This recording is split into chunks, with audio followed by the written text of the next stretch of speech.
the thing that kills me is the double standards. I mean, here is a US president who recognizes the plight of the Palestinian people and at the same time gives millions of dollars in aid to Israel. And it's not just money. He's giving military equipment to the Israeli apartheid regime.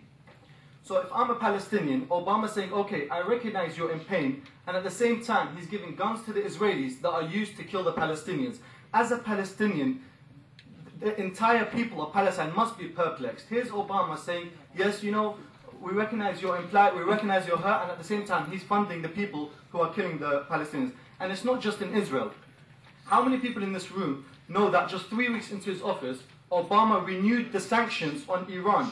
So here's Obama in Nowruz, which is the new year of the Iranian calendar, saying he's congratulating the people of Iran. And yes, he did recognize the Islamic Republic, but he renewed the economic sanctions that do not allow Iran to even buy spare parts for their Boeing planes. Even the spare parts on the wings, on the engine, on the fuselage, by international law, Iran is not allowed to buy them. And this is killing people. Innocent people are being killed. You said Iran's not allowed to buy parts for their bomber planes because they're bomber planes. I said Boeing. Nice try though. I'll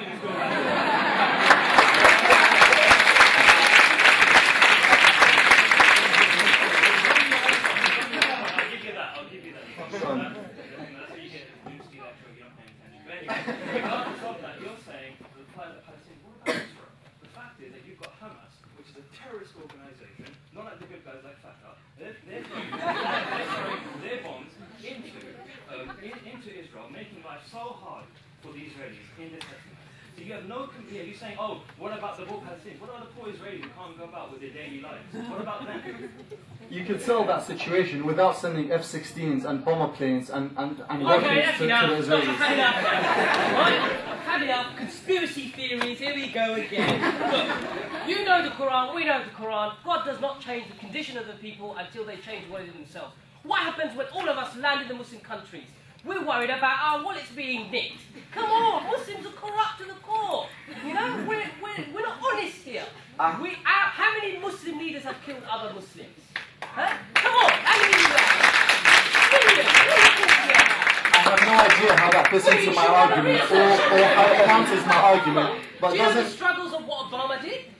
But it doesn't negate the fact that the Americans are banning Iranians from... No, these are facts. Theory. I don't want to hear this. I don't want to hear it. We Muslims have to work hard. At the end of the day, sort your hearts out, sort your minds out. There's nothing wrong with hard work. Simple. Thanks.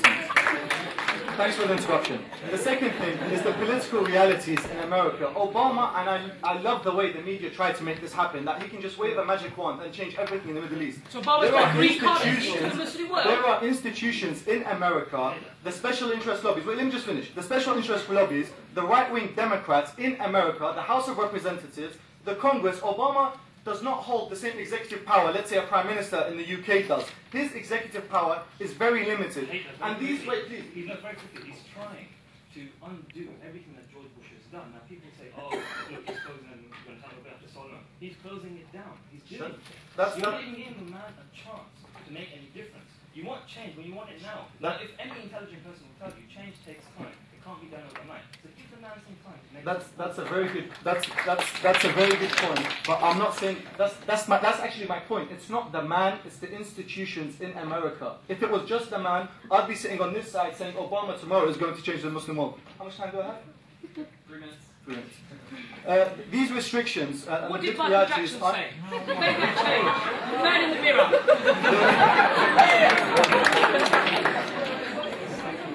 These restrictions are also international restrictions. Everyone knows it takes two to tango. So if America, and even if I can see that these institutions in America want to change, which is never going to happen, but if it does, if these guys all want change, it will not change Ahmadinejad's position on nuclear power. Till today, he insists Iran has the right to nuclear power and the right, well, what the West believe, the right to build nuclear bombs. So even if Obama tries, he cannot change if the other people do not want to change. And that's actually your point as well. Thank you. But excuse me, you're basically expecting him to act like the grand sheikh of the world. he's got an incredibly difficult job, and he's done more than most Muslim leaders have done in centuries. So give the man a chance. Can you give the man a chance? Give the man a chance, but we as Muslims, we want actions, not words. I mean, the speech in Cairo, I'll be the first to admit, and actually listen to the whole 1 hour or 55 minutes. It was a very beautifully well-written speech, but it is fundamentally flawed. Sorry, doctor. It was in Egypt. I mean, Egypt is a country. I don't want to repeat what my brother said, but Egypt is a country which is a dictator for 30 years. What is the message? Yes, I would go there for holiday, but I wouldn't go there to preach about human rights. Taking out 30,000 soldiers from Iraq and sent them to Afghanistan to kill Muslims. That's the change we've seen. But you still go to the pyramids, right? Egypt is a beautiful country, of course I would. 1 minute.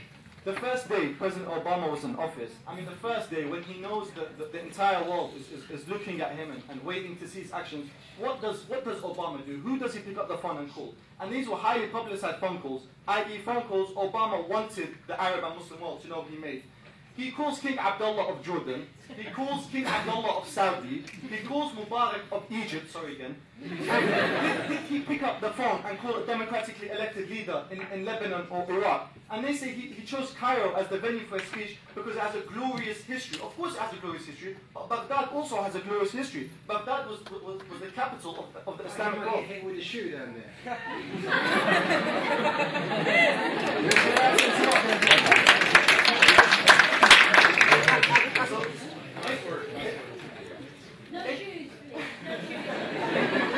I'm not attacking Obama the man. I'm saying there's political realities we all have to understand. That's it.